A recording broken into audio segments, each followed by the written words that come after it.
Halo semuanya, saya Komang Herlina Natali dengan NIM 2411031208. Sekarang kita akan membahas materi yang sangat penting dalam dunia penelitian, yaitu materi statistika. Statistika membantu kita memahami dan menginterpretasikan data, sehingga kita bisa mengambil kesimpulan yang akurat. Nah, mari kita mulai dengan memahami konsep dasar dan aplikasi statistika dalam kehidupan sehari-hari. Jadi, apa sih itu statistik? Statistik itu adalah ilmu yang mempelajari pengumpulan, analisis, interpretasi, dan penyajian data. Sementara statistika lebih sering merujuk pada cabang matematika yang digunakan dalam statistika. Jadi, statistika itu adalah alat atau metode yang dipakai dalam statistika untuk menganalisis data. Singkatnya, statistika adalah praktiknya, sedangkan statistik adalah ilmu yang lebih luas yang mencakup proses itu. Nah, jenis-jenis statistika dikelompokkan berdasarkan tujuan pengolahan data, variabel, dan parameter. Yang pertama, ada statistika deskriptif. Adalah bagian dari statistika yang membahas cara pengumpulan dan penyajian data sehingga mudah untuk dipahami dan menghasilkan informasi yang berguna. Statistika deskriptif berfungsi menguraikan dan menerangkan keadaan, persoalan tanpa menarik suatu kesimpulan. Apabila data yang dihasilkan atau dianalisis merupakan sampel dari suatu populasi, maka statistika deskriptif akan menghasilkan ukuran-ukuran sampel statistik. Apabila data yang dianalisis merupakan populasi, maka statistika deskriptif akan menghasilkan ukuran-ukuran populasi atau parameter. Nah, ruang lingkup yang dibahas dalam statistika deskriptif adalah distribusi frekuensi, tabel, grafik, ukuran pusat, ukuran letak, dan ukuran simpangan. Nah, statistika deskriptif bertujuan merangkum, menggambarkan fitur utama kumpulan data melalui 3 metode utama. Ukuran pemusatan data atau rata-rata, median, dan modus. Kemudian ukuran penyebaran data, standar deviasi, varians, rentang, dan kuartil. Dan visualisasi atau penyajian data yang berupa tabel, grafik, dan histogram. Ini membantu menyederhanakan data yang kompleks tanpa membuat kesimpulan populasi. Nah, ukuran pemusatan data atau central tendency menunjukkan nilai pusat atau nilai representatif dari sebaran data. Misalnya mean, rata-rata aritmatika dari data. Median, nilai tengah yang membagi data menjadi 2 bagian sama besar. Modus, nilai yang paling sering muncul dalam data. Kemudian ukuran penyebaran atau variabilitas data. Dispersion, mengukur seberapa jauh data tersebar dari nilai pusatnya. Kemudian ada standar deviasi atau simpangan baku, mengukur seberapa besar data dari nilai rata-rata. Kemudian ada varians, rata-rata kuadrat, selisih data dari rata-rata. Rentang atau range, selisih antara nilai tertinggi dan nilai terendah.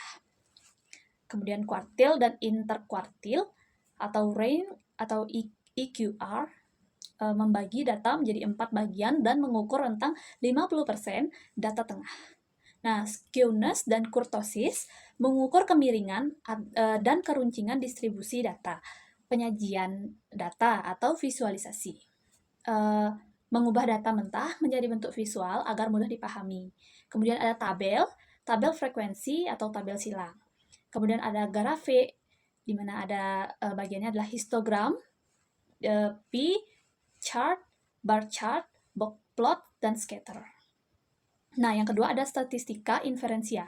Adalah bagian statistika yang membahas cara melakukan analisis data, menaksir, meramalkan, dan menarik kesimpulan terhadap data atau fenomena persoalan yang lebih luas atau populasinya berdasarkan sebagian data atau sampel yang diambil secara acak dari populasi. Kegiatan statistika inferensia meliputi perencanaan, kemudian pengumpulan, pengujian, hipotesis, estimasi atau menafsirkan dan mengambil keputusan.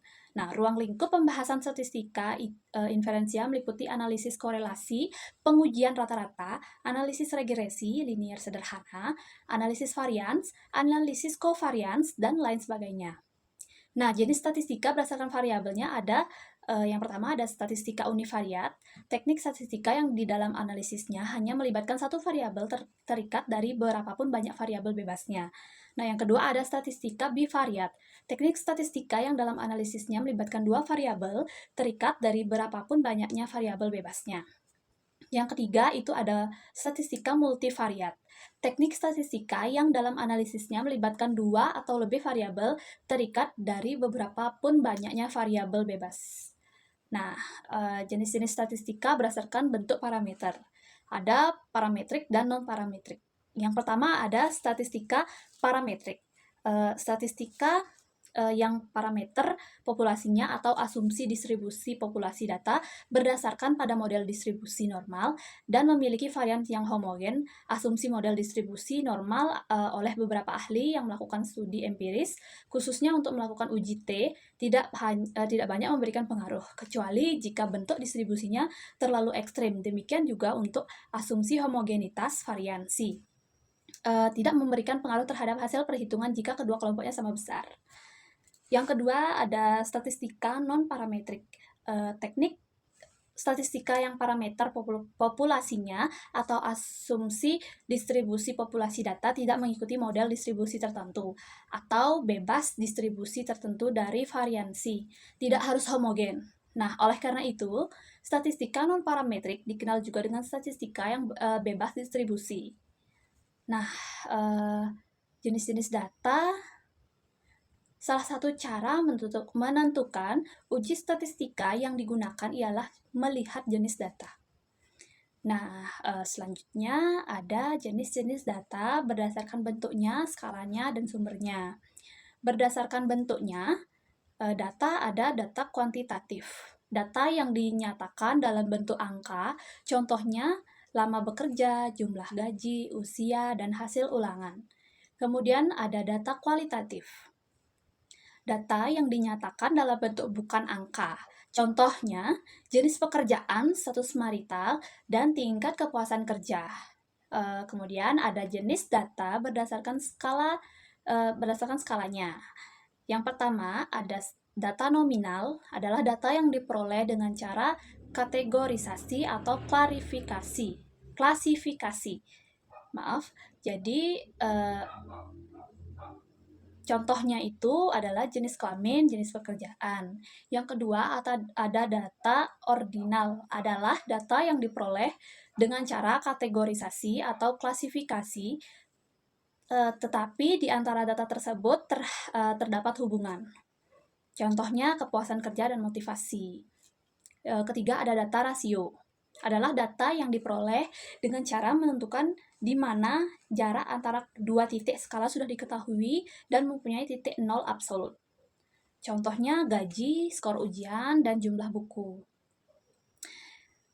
Yang keempat ada data interval, adalah data yang diperoleh dengan cara pengukuran di mana jarak antara dua titik skala sudah diketahui. Nah, contohnya temperatur yang diukur berdasarkan 0 derajat atau 0 Fahrenheit, sistem kalender, dan banyak lainnya lagi. Nah, jenis data berdasarkan sumbernya. Ada yang pertama, data primer. Adalah data yang berasal dari langsung dari sumbernya. Diperoleh dengan cara wawancara, observasi, dan cara lainnya. Nah, yang kedua ada data sekunder, adalah data yang tidak langsung diperoleh dari sumbernya, tetapi melalui departemen atau lembaga dan lain sebagainya. Contohnya seperti sekolah atau bank. Nah, sekian pemaparan dari materi yang saya bahas mengenai statistika. Jika ada salah kata atau salah ucap pada video kali ini, mohon maaf. Akhir kata saya tutup dengan mengucapkan terima kasih.